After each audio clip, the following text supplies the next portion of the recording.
It's an indeterminate amount of time after the date of recording, and this is, of course, the sound of Liquor and Lyrics, your new favourite podcast. Yes, every week we take a look at a song that's considered popular, but has some questionable or just plain rubbish lyrics, and have a good old laugh about it, while simultaneously getting a little bit drunk.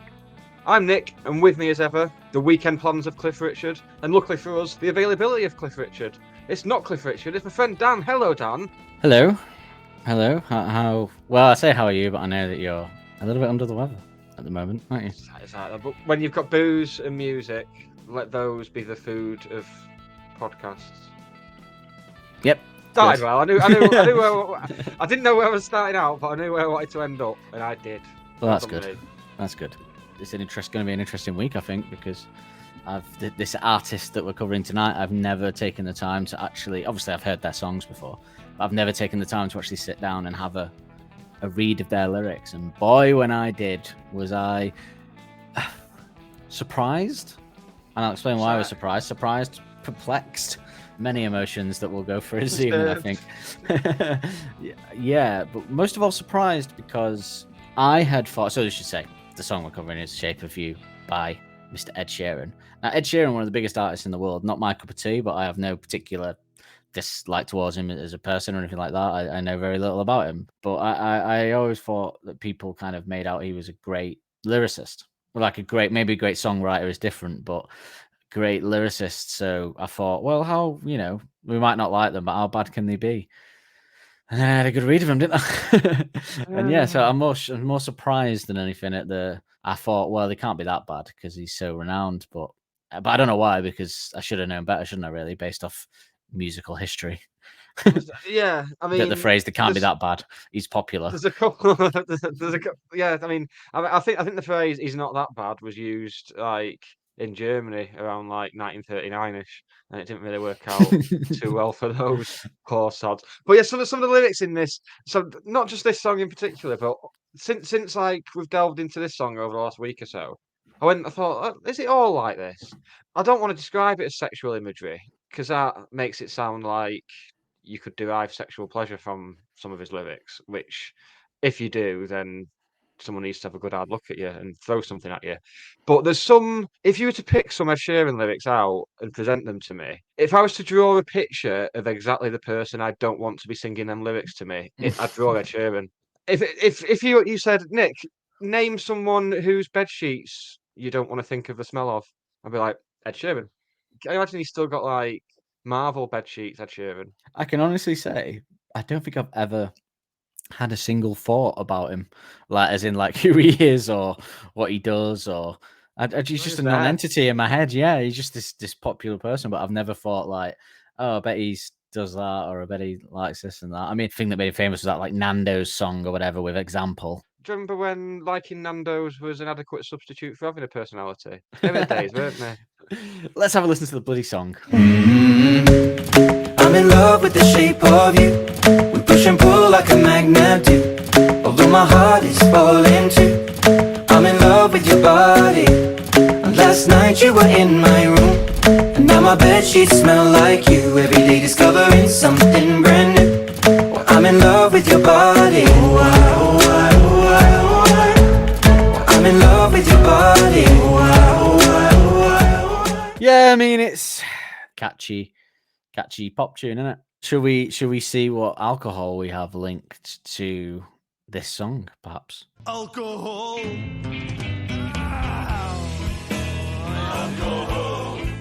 Well, I'll go first because I'm chopping at the bit because I've been waiting to do a live taste test on air. So I looked up some Ed Sheeran like cocktails. There's a few he has a booze out. I didn't bother buying that. They have a few. they have a few cocktails that are out there that people have bars have made in honor of him. But they were basically like they had ginger in, obviously, or they had like it was like rum and something I don't like anyway. So I was just like, yeah, not worth it. So, but what I did think, I'd seen a video online that people were raving about where it was like if you mix amaretto with lager, it tastes like a Dr. Pepper. And I thought, oh, that's interesting. I've got some Corona in the fridge, got amaretto in the cupboard, and a Corona lager color is kind of the same color as Ed Sheeran's hair. And we can agree. So that was my tenuous link. I'm going to do a live taste test. Ironically, a Corona bottle is probably the first bottle I'd choose to throw at him if I met him in the street. I genuinely haven't tried this yet. I mixed it and kept it in the fridge for the last 10 minutes. So here we go. Ready? It does taste a bit like Dr. Pepper, yeah. Dr. Pepper, but with like an alcoholic one with like hops in it. But still, it's got that Dr. Pepper feel.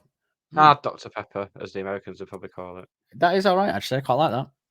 Yeah, I should maybe put a bit more amaretto in it. It'd be a bit more Dr. Peppery. I was a bit slightly reserved with it because it didn't quite specify how much Dr. Pepper how much amaretto you're supposed to put in it. But the guy was just free pouring. But it's just good to see you drinking stuff that doesn't taste like you'd get it in a fishbowl on your holidays in any number of I haven't had European one of them resorts. for a while, actually. Sorry, Yeah, I you should apologise. apologise. You should do, yeah. What are you drinking then? So I'm drinking. I've got back on the beers. So something I tried for the first time recently is sour beers, which is a new thing. They come in all sorts of wild fruity flavors. But the gist of the story is that I spent all week listening to this song, and as I'm sure you uncovered in your information, it was on an advert for Marks and Spencers. So all week I've had a yearning to go and check out the beer aisle in Marks and Spencers, which is what I did. And I came back with Vault City triple fruited mango modern sour beer, 6.2%. But unfortunately, with me being under the weather, it just tastes like water. It's a good job I've only got 2 in, because if I had any more in, I'd end up accidentally drunk on these. Mango is the same colour as kind of Ed Sheeran's hair as well, isn't it? Or is mango yellow? I can't remember. Is mango yellow or orange? What's the can saying? Well, this looks orange. I'm looking on the rim of the can, and there's some orangey liquid there. So I think that, There you go. Orange hair. The can's orange. So yeah. Both got orange. Well done. Both got orange coloured drinks, and I think that's good enough. And you're a bit sour on Sheeran, and I'm a bit Dr.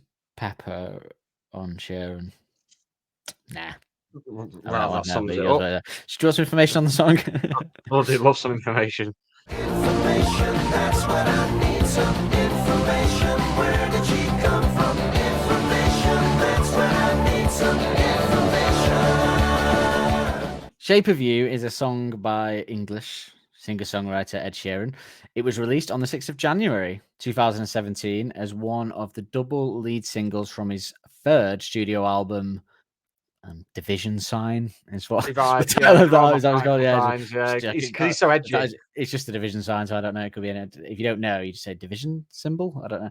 Along with Castle on the Hill, the dance hall and R&B infused pop song was written by Sheeran, Steve Mack, and Johnny McDade.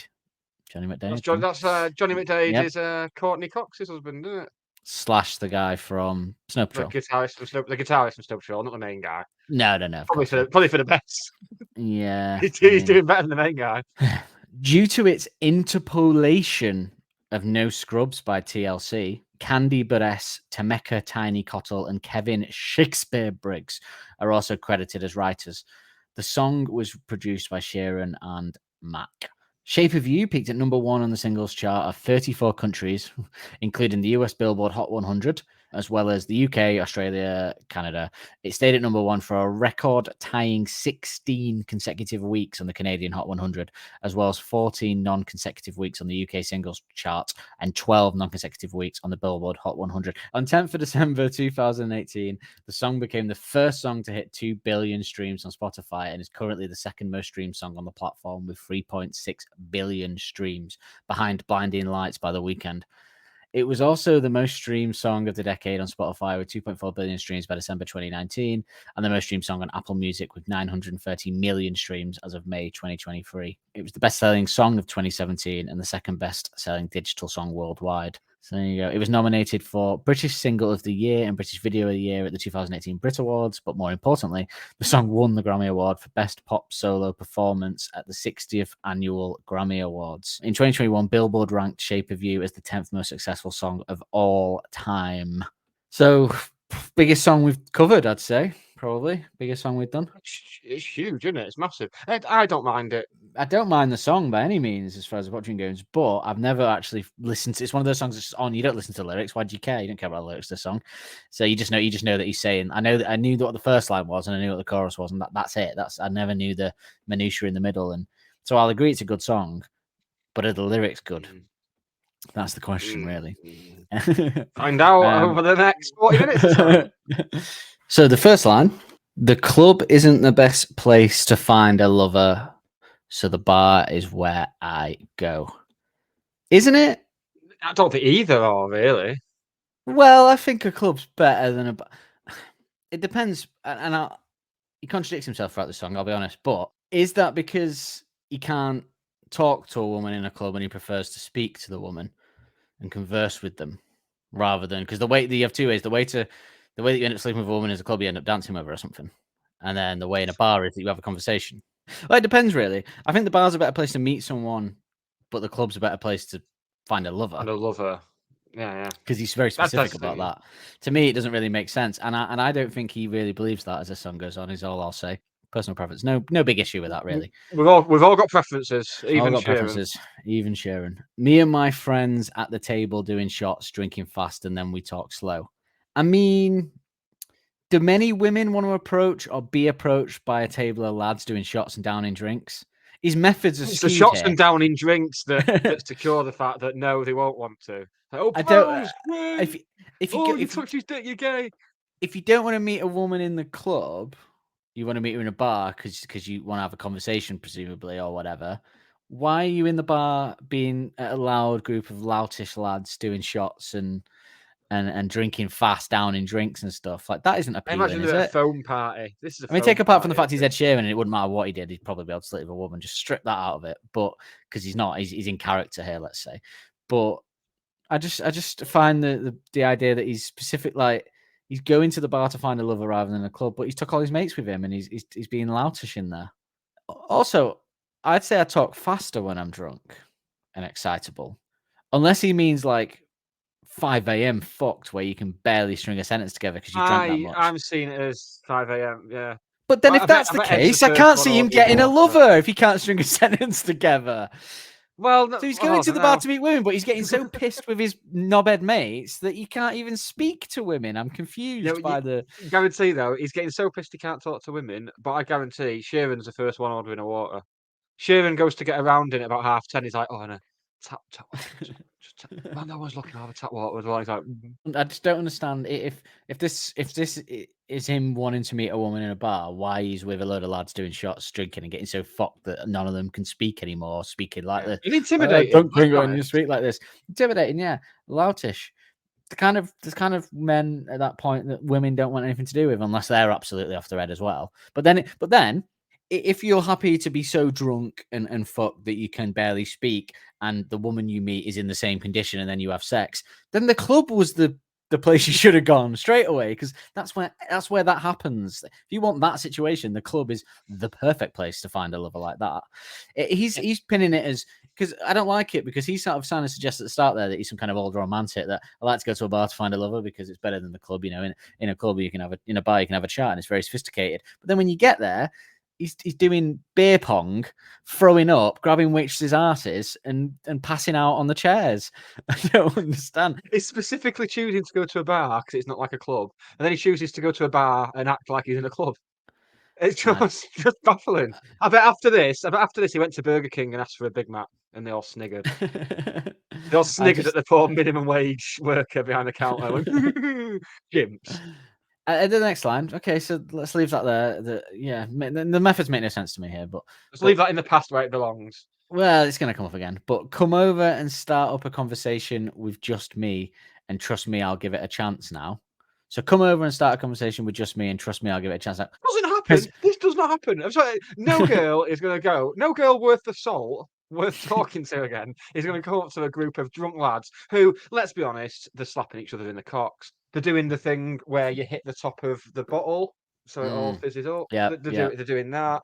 Do you know what type of girl? Do you know what type of girl would go up to guys like that? A girl in a club. Oh. Also, come over and start up a conversation with just me. He's saying, come over and start up a conversation with just me. Bit possessive, that bit controlling already. He's telling her, come over and start up a conversation with just me. Bit jealous, bit possessive, controlling. Warning signs, I'd say. Warning signs like that already. That. And also, trust me, I'll give it a chance now. As if he's in the power controller. This woman's coming up. This I assume hot woman is coming to speak to him, and he's like, I'll give it a chance. He's barely can speak, doing shots. I'll give it a chance. Don't worry about Arrogant. God, who do you think you are? So cocky now.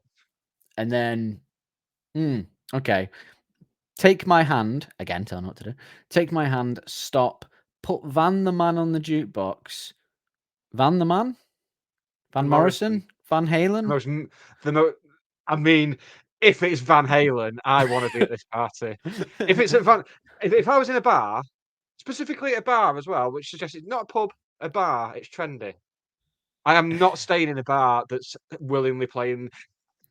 I know what you're thinking, Brown Eyed Girl. Everyone loves Brown Eyed Girl except for Van Morrison. So don't ever expect to hear it ever, ever, ever again. But it's not even sexy music. You can put. Not really. No. He mentions later on about well, I think it's a few It's the lines next later, line. grab He on my says, waist, grab on my waist and put that body on me. He puts it in the chorus, and it's just Van Morrison is not waist grabbing, putting body on music. I'm sorry.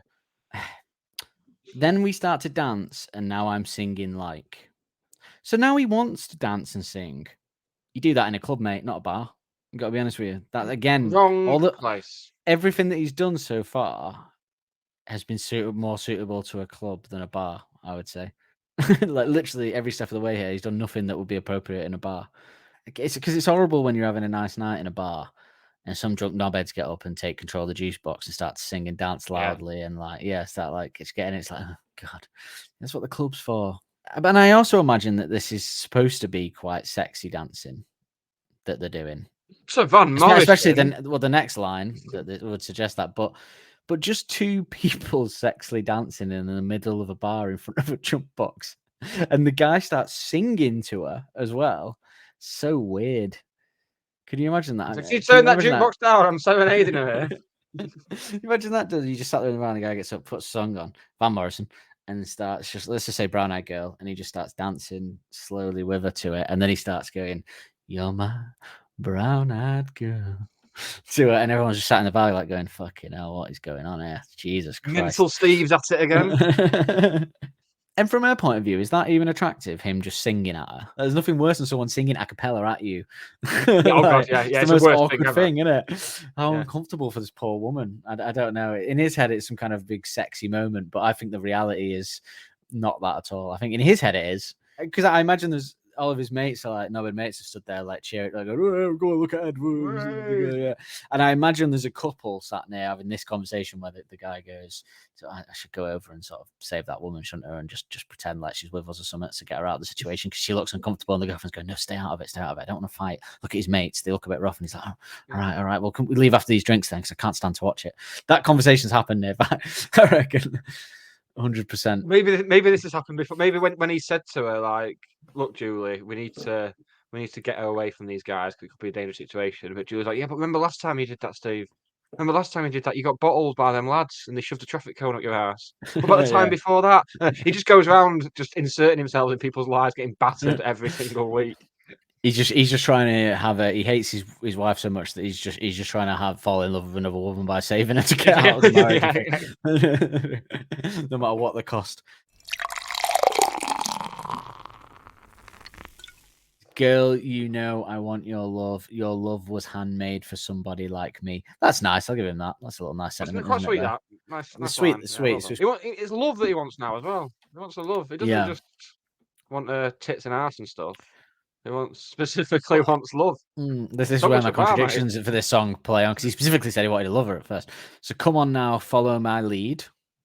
Controlling again, telling her, come on now, follow my lead. Get in the line with me. But then the next line is, I may be crazy, don't mind me. Say, boy, let's not talk too much. Telling her again. Don't know what to say now. He's telling her to tell him not to. And also, hang on. He's gone to a bar to meet women over a club. The only pro in that scenario, as I've already established, I can imagine, is being able to talk to them rather than be just dancing with music on. And now he's hoping she's going to ask him not to talk. I'm so confused. If you think your love was handmade for, if her love was handmade for you, why do you not want to? Why are you hoping that she's saying, "Let's not talk"? None of his actions are. He's got two dialogues going on here. One is that he just wants to shag this woman and doesn't want much more than that, and the other is that he's fallen in love. And I can't quite. I think he's all over the place, to be quite honest with you. as drunk people often are. All over the show. Grab on my waist. Oh, you've referenced this one. Grab on my waist and put that body on me. Come on, again, commanding. Come on now, follow my lead. Come on now, follow my lead. So he really wants the dancing then. Like, he really likes it, in fact. He wants the dancing. So why leave the club? Because now, right, not only is he singing at her and dancing in the middle of this bar where everyone's uncomfortable at this point by this guy doing this, he's now sort of grinding on her, I imagine. When he says grab her weight, like, he's got his crotch on her ass, basically. I'm in love with the shape of you. We push and pull like a magnet do. Weird sentence structure, but weird sentence structure, but fair enough. I'll let it go. I've seen worse to make it fit, but we push and pull like a magnet. Paul McCartney? Although my heart is falling too, I'm in love with your body. I don't believe him. I think he's just telling her what she wants to hear at this point. He's saying, it's not just about your body, I'm falling in love with you as well. I'm not buying his line of bullshit, Nick. Early days for that. Nothing that he said so far makes me think that he actually is falling in love with this girl and he doesn't just want to shag her. It's clearly, he actually stated at the opening of this narrative that all he wanted to do was find a lover. So I'm not having it. I'm not having it. He's flitting about all over the place, isn't he? He's like, he is. 2 dicks. It's almost like this song had no thought when it was thrown together. Last night you were in my room, and now my bed sheets smell. Last night you were in my room, and now my bed sheets smell like you. I know that's supposed to be sexy, and it's something that I've heard before in songs and stuff. But the reality is, in real life, that sweaty, sex-tinged bed sheets covered in human fluids with a slight tinge of her scent, perhaps, just ain't that nice, is it? Just ain't that appealing, is it, really? Nobody enjoys that the next day when you've got to throw the bedding in the wash. Because after the sex, it might smell a bit like a perfume, but then there'll be all sex on top of it, and no one likes that. Top of it, yeah. There's only sex on top of it. The new album from Ed Sheeran. It's just, I mean, the only time I really smell bed sheets are when I freshly put them on and I get in them that night. You know, the new bed sheet smell. When you got new bed sheets, fresh bed sheets, yes, fresh linen, yeah. Yeah. Sweaty sex. That's different. Can you imagine, like, you know, sex with this woman all night and then she leaves and you climb back on the bed and just go. and she walks back in, she's like, oh, fuck me, charger. And you're there, one hand on your cock, one hand with the sheet to your nostril. Why does he want this? That's not attractive. No one wants that. I'll delete your number from my phone, shall I? I don't care how much you love this woman, which you don't. I care how much you love this woman. Sex-tinged, sweaty bed sheets and not hot. And it's not like a nice reminder of the evening. It's not. If anything, it's a reminder of like some of the awful things that you did during that act, some of the absolute filthy, demonic things that you did during that act, the smell of the bed sheets. Yeah. You don't want that the next day. You want that gone out of your mind. I'm not sure about like a sex-tinged bed sheet, mate, Ed, to be honest with you. There's no need to be not sure. There's nothing sexy about this. This is the least sexy song of all. The sexiest thing about this is the instrumentation. That's as sexy as this song goes. Yeah, if you took these lyrics, actually, that's a good point. If you took these lyrics and just put them over like a different type of song, it wouldn't be sexy, would it? So the next chunk of lyrics are, every day discovering something brand new, I'm in love with your body. Again, like, so he means, because when I first read that, I thought, oh, he means like it's something brand new about her, you know, to love about her, because he's still on this love line. I think he says, I'm in love with your body. So does he say every day discovering something brand new about a body every day? Because he's like, yeah, I think he's like, what a day. I really can't. So she's like, they're having sex and he's like, oh yeah, like that, like there's no way to not make it creepy when you say it out loud, but like, you've got a little birthmark on your left buttock. And then obviously it's I'm in love with your body, I'm in love with your body, I'm in love with your body. Every day is going to be brand new, I'm in love with the shape of you. So I actually thought, when I read this, mole mapping or something. When I read this afternoon, I thought he was going back to the love thing, but now I can see he's just talking about discovering things on a body and like, which is kind of like, it's supposed to be sexy. Again, it's one of those lines that on the face of it sounds sexy. You're discovering new things about this woman's body, just much like the bedsheet scent. But then when you actually take off the layer and you know, pull up the hood and look at the engine, you see that it's actually a bit creepy to say, you know, discovering something new about a body every day. Ooh. So here we go. Second verse. This is where it all happens for me. 1 week in, we let the story begin. The story began before that. That's how narrative works, Ed. The story started in the first verse, next really. point taken, sorted. The story started with the a club is not the best place to find a lover, so the bar is where I go, and then you meet the woman there with your knobhead mates and rub your cock on her in a public place. And you That's just where know the his story mates have started. all got like they've all got nicknames as well. They've all got nicknames like Pedo Steve and stuff. Pedo Steve, yeah, Black Dave, who's not black. Ginger Red. Peanut. But the story started when you met her in the bar, essentially, is what this isn't where the story started. You didn't say that, would you? Like when you're speaking to your grandkids, like, and this was our first date. How did you meet? Not important. The story starts here when we're at the next bit. We're going out on our first date. You and me are thrifty, so go all you can eat. Thrifty or cheap? I don't. Fine line. This guy's warming on me. That's your type of date. Love a buffet. I don't eat on first dates, so I couldn't comment. No, me I neither. have a hard and fast rule that you never look sexy or attractive or appealing when you're eating. So just stay away from that. Just drink. I mean, I'm a bearded man who eats cheese on everything. So eating on a first date is not for me. Yeah, exactly. I couldn't have anything handheld. I couldn't have anything. And I feel like I'd have to eat pizza with a knife and fork on a date or something ludicrous like that. Yeah, so especially if you want to be touching her after with your greasy margarita fingers. Okay, so I don't eat on a date, so I can't say. But you'd be happy with all you can eat buffet on a date, would you? Because you said he was warming to you.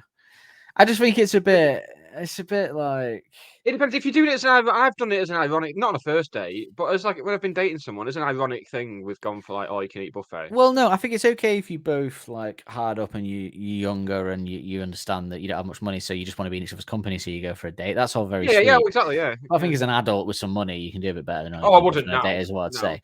But and especially if he's Ed Sheeran, the multimillionaire. Here we go. I'm really confused by this, and perhaps you can enlighten me here. So they're at the all you can eat Chinese. So set the scene. They're at the all you can eat Chinese now. I imagine they've gone down some stairs. That's how I always imagine going to an all you can eat. Down some stairs. Yeah. Past the little cat going. We're assuming it's Chinese. He doesn't say that. He strikes me as a prawn wonton man. But all right, on this, so they're at the Chinese. Let's just say it's Chinese. It will be a Chinese, and it'll be some cool Chinese in like LA or something as well. He says here, fill up your bag, and I fill up a plate. Now I understand filling up a plate at an all-you-can-eat Chinese, standard fare. What's the bag? Right, so I'm just picturing her handbag just filled with beef curry. Peas rolling around in the what's she putting in there? Because she can't put anything liquidy in there without it going everywhere. So let's just assume she is stealing food from an all-you-can-eat, which by definition you don't have to, because you can stay and eat what you want until so I don't know why they're even doing it. I mean, I know they kind of maybe have a time of like 2 hours, but Jesus, if you're not full and you're feeling it, how poor are you that you're having to take all you can eat Chinese food to warm up at home? Chinese food isn't that nice warmed up. Like, well, not the ones you could take anyway. 6 times anyway, isn't it? I know, yeah, to keep it going. It's on a hot plate. I don't know why you would need to take out, because the only food that you could get in a handbag from you can Chinese are things like wontons and prawn crackers and spring rolls wrapped in a napkin. But they're not the things that heat up well at home. The things that heat up well are like sweet and sour chicken, vermicelli, rice, that kind of stuff. They heat up well. Is she putting like sticky sweet and sour ribs into a napkin and putting them in a bag? And how about is she filling the bag up? Chase my dogs on the way home. Also, right, again, to put this back in the narrative structure of the song, this woman has met this guy in a bar. He was with his mates, pissed out of his mind. He starts singing at her and dancing to Van fucking Morrison, rubbing his crotch on her. Then he shags her a lot and tells her that he's studying her body and sniffing her bed sheets because he loves her. He likes her that much, apparently. And now he's taking her to an all-you-can-eat Chinese and told her, "Love, while I eat, you stuff as much as you can into your handbag and we'll take it home." Warning signs. Imagine this was how 7 Days by Craig David played out. met this girl on Monday. Looking for an all-you-can-eat Chinese on Tuesday. Sniffed the bed sheets on Wednesday. And on Thursday and Friday. On Sunday. She dumped me on Sunday, presumably. On the filling up the bag, I've got a second possible theory for what that means. Maybe Sheeran is also a sex reference to a condom. No, thankfully. Okay. Not. Right, okay, there's 3 things that it might mean. No, so I'm gonna take a big leap and assume that Sheeran is a huge fan of the Jesse Armstrong and Sam Bain series Fresh Meat, where Howard, the house weirdo, takes Vod to an all-you-can-eat buffet and he lines his rucksack with a bin bag so he can just tip his plate into it. Not a bad theory because he is English and he could very easily seen that show, and he is presumably friends with Jack Whitehall in some Oh, capacity. she's going to say him and Jack Whitehall have to be friends. Yeah, they have to be. Yeah. If Jack I go Whitehall on Google Jack now, Whitehall could very easily be the character in this song. It wouldn't just surprise me. there actually isn't. All right, well, your theory's off. I am absolutely shocked by this. Yeah, I mean that could be a reference because it was a relatively big show. So while she's committing theft and stuffing it into a bag, he's just having his plate and eating it, and she's like, "Can I eat?" And he's like, "No, fill up the bag. Well, you can eat at home." Yeah. Then when they get home, he goes, "Here's your one piece of prawn toast, and the rest is for me in the fridge." Here's your one wonton. She made a bed when he was controlling at the start. She made a bed and he sniffed the sheet.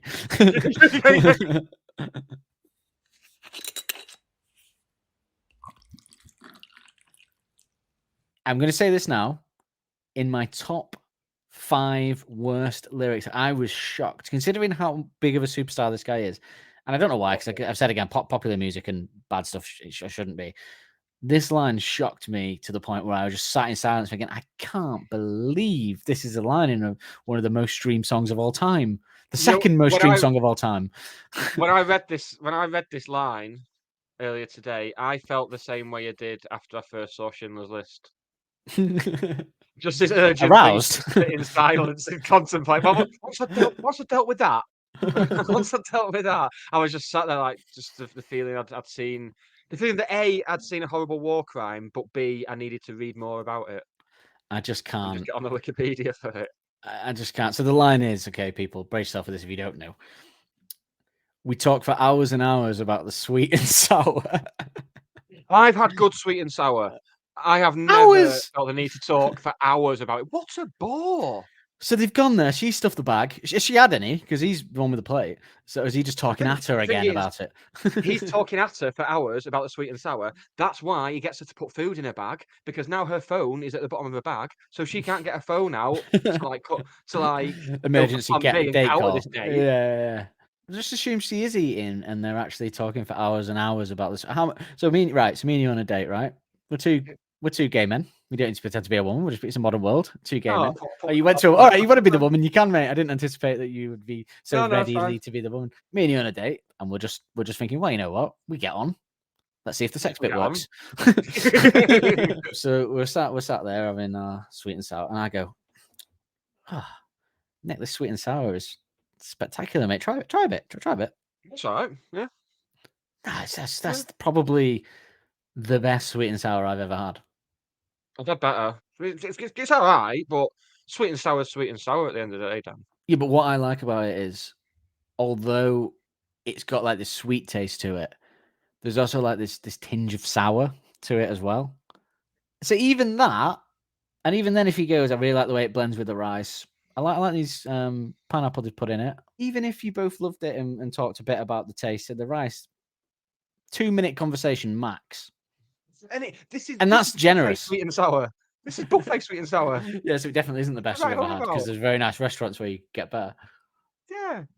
I'm not so sorry. This drink has now just become less Dr. Pepper and more just Corona with a load of sugar in it towards the end. How much mileage could you possibly get out of talking about sweet and sour? 2 minutes max, if I'm being generous. And you've also got so if I said to you, I was out with someone last night, we talked for hours about something, you'd think 2 or 3 hours. 2 or 3 hours is hours, isn't it? So 2, 3 hours, yeah. 2, 3 hours.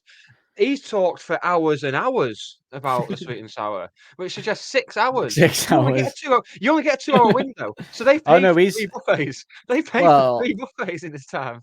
Not only did he talk for hours and hours of sweet and sour, but then he also briefly talked about how your family is doing. So we talked for hours and hours about the sweet and sour and how your family is doing okay. But how is this genuinely like? If that's the only 2 topics of conversation, is it like? Because some places I don't like ordering sweet and sour, because sometimes it'll be sweet and sour chicken. I like it when it's the chicken batter balls. But then sometimes you order sweet and sour chicken batter balls, and it's just the batter balls with a dip, and they're not in the curry. So it's an absolute minefield. Anyway, how's your mum and dad? Right. Is that the jump he's made? He's like, the sweet and sour is fantastic, and she went, you know what is sweet and sour? my relationship with my family. And he went, oh, really? How are they? And she went, okay. And he went, all right, okay. Don't delve any deeper into that. But was it just okay? Undercurrent of sadness with okay, isn't there? Okay isn't like good. Okay, No. like is a tinge of sadness. And also on a first date, I mean, it's not a first date really because they grinded in a bar and had sex for presumably days. But on a first date, would it be talking about your family?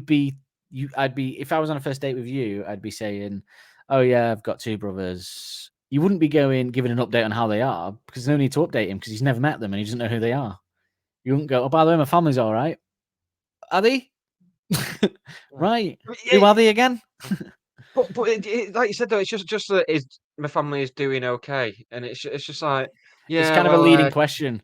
If someone sat down next to me that like I was on a date and they went, my family's okay, I'd go, I'm gonna have to go do the dreaded question of, oh right, is something up? Whereas inside I just want to go, just leave it, don't mention it.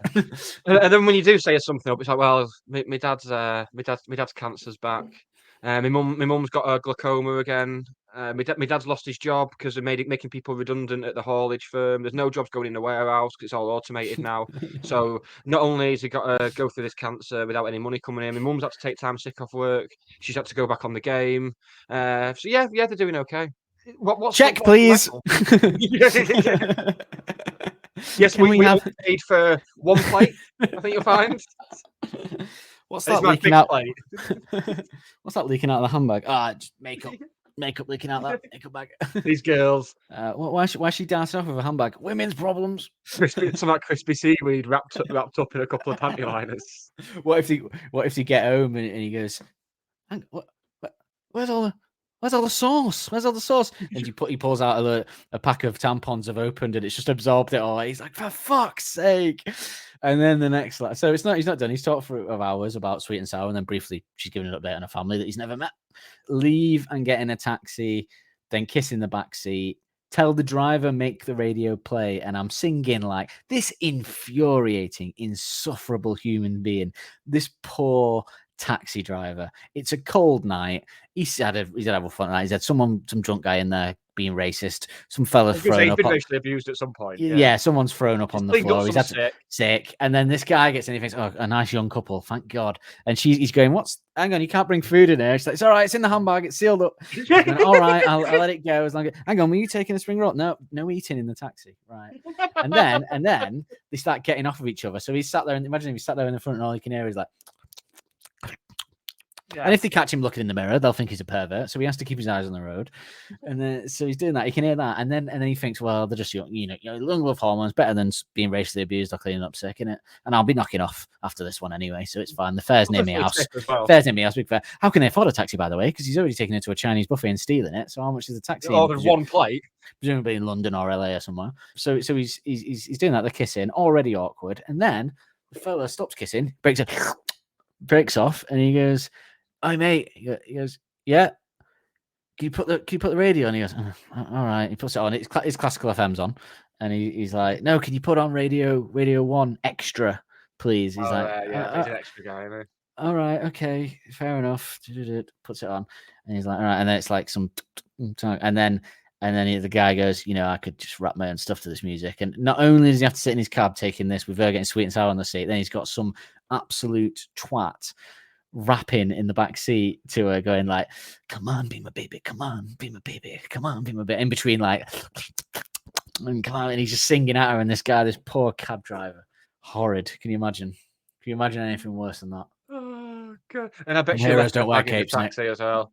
I bet he had to go back to the depot. That'd be good because at least you get a free meal with the. I mean, rucksack. How desperate would he have to be? Handbag. Michael Kors handbag. Corey, maybe. Rucksack, no. Michael Kors, yes. He's like, he's that desperate. He's pulling a car in the depot, and all the lads, all them other blokes are sat in the break room, like dingy little break room, having paper cups of coffee and going, "This night's been absolutely shit. I've got to go back out on the road an hour as well. I'm just in there having a quick coffee. Going, it's depressing." And the guy goes, knocks on the door, goes, "Hey lads, you'll never guess what." I'm like, "What?" And he goes, "Free Chinese?" Or what's up the handbag? I'm like, "Whoa, something this good rarely ever happens." And they all grab a fork and just start eating out of the bag. Should we put it on plates and warm it up? Nah. Who wants the tampon end? And then we're at the end of the song, Nick, where he says, "Come on, be my baby, Mercifully. come on, come on, be my baby, come on, come on, be my baby, come on, come on, be my baby, come on, come on, be my baby, come on, come on, be my baby, come on, come on, be my baby, come on, come on, be my baby, come on." Begging. If you've enjoyed the show, then please like, rate, review, and follow to help push us up the charts. Get in touch with us at any of the links in the episode description, or email liquorandlyrics@gmail.com. Second most streamed song of all time, which probably, if you ask most people what's one of the sexiest songs you know of the current generation, they'd probably go "Shape of You" by Ed Sheeran. In this sexiest song of all time, to sum up, the narrative structure over it is he doesn't want to go to a club, he wants to go to a bar. He gets pissed with his mates in there.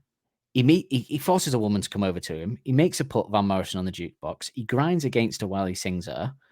He takes her home, shags her, sniffs the bed sheets the next day, repeatedly shags her for a few more days, and explores her body. Then he takes her finally out on an actual date, takes her to an all-you-can-eat Chinese to be thrifty, makes her fill up her handbag with Chinese food to take home, then gets her in a taxi to take her home and shag her again, and makes the taxi driver put on some shit music while he sings at her yet again. Oh, sexy. This has been our comprehensive deep dive into Ed Sheeran's inexplicably huge smash hit, Shape of You. We should probably spin the wheel of mayhem and work out what we're going to do next Spin the week. wheel.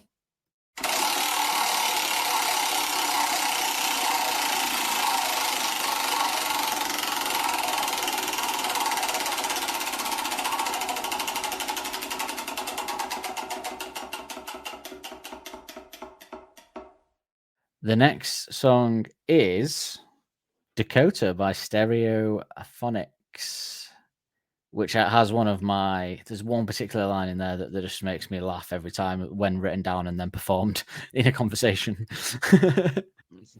This has indeed been Liquor and Lyrics with me, Nick, and him, Dan. We are going to continue next week. Same time, same place. All the good podcast platforms and some rubbish ones as well. We'll be there just chatting shit about a song that's annoyed us every week. Right, shall we say goodbye to the nice people? Goodbye. Goodbye, see you next week.